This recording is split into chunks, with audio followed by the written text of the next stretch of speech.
তৃণমূল কংগ্রেসের বিদায়, বিজেপির আগমন, পশ্চিমবঙ্গের রাজনীতিতে এহেন অবস্থার সঙ্গে সামঞ্জস্য রেখে মূর্তিরও আসা যাওয়া চলছে।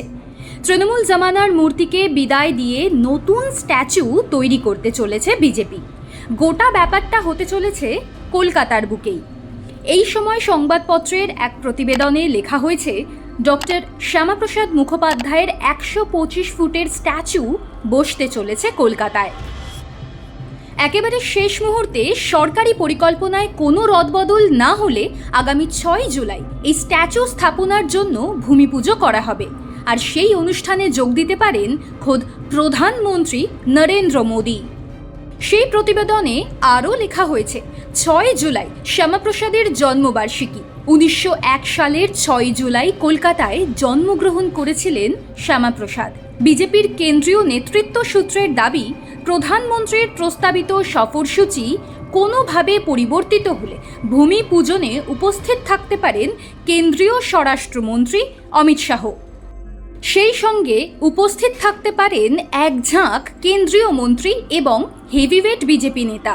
সূত্রের খবর, পশ্চিমবঙ্গের বিধানসভা নির্বাচনে পালাবদলের পরে এই স্ট্যাচু প্রতিষ্ঠার মাধ্যমে জনসংঘের প্রতিষ্ঠাতা শ্যামাপ্রসাদকে শ্রদ্ধা জানাতে চায় বিজেপি। দিল্লিতে বিজেপি সূত্রের দাবি, রাজ্য সরকারের সঙ্গে আলোচনার পরেই যৌথ উদ্যোগে কলকাতার প্রাণকেন্দ্রে বসবে এই স্ট্যাচু। ঠিক কোন জায়গায় এই স্ট্যাচু বসানো হবে তা স্থির করা হবে আগামী কয়েকদিনের মধ্যেই।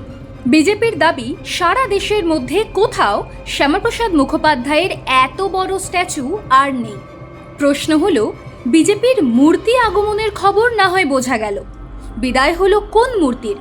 ভিআইপি রোড সংলগ্ন লেকটাউন মোড় থেকে লিওনেল মেসির মূর্তিটি সরিয়ে ফেলা হয়েছে।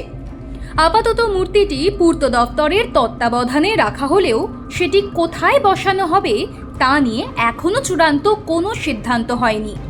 পূর্ত দপ্তর সূত্রে খবর, মূর্তিটি রবীন্দ্র সরোবর, সুভাষ সরোবর অথবা ইকো পার্কে বসানোর বিষয়ে পুরো দপ্তরের কর্তাদের সঙ্গে আলোচনা চলছে। তবে চূড়ান্ত সিদ্ধান্ত এখনও হয়নি। কয়েকদিনের মধ্যেই মূর্তিটির বিষয়ে সিদ্ধান্ত হবে। দিন কয়েক আগে লেকটাউন থানায় খবর যায়, ঝড়ের প্রকোপে মেসির মূর্তি দুলছে। পথ চলতি মানুষ এবং স্থানীয় বাসিন্দারাই প্রথমে বিষয়টি দেখেন। তাঁরাই খবর দেন লেকটাউন থানায়। পুলিশও খবর দেয় পূর্ত দফতরে। পরে পুলিশ এবং পূর্ত দফতরের কর্মীরা লেকটাউনে গিয়ে ওই মূর্তি খতিয়ে দেখেন। গত বছরের ডিসেম্বরে মেসির কলকাতা সফরের সময় মেসির মূর্তির উন্মোচন হয়। আর্জেন্টিনা ফুটবল তারকা নিজে হাতে রিমোটের বোতাম টিপে মূর্তি উন্মোচন করেন। মেসির ওই 70 ফুট দীর্ঘ মূর্তিটি নিয়ে অতীতে হাইকোর্টে মামলাও হয়। ওই মূর্তি সরকারি জমির উপর বসানো হয়েছিল কিনা তা নিয়েও আদালতে প্রশ্ন উঠেছিল।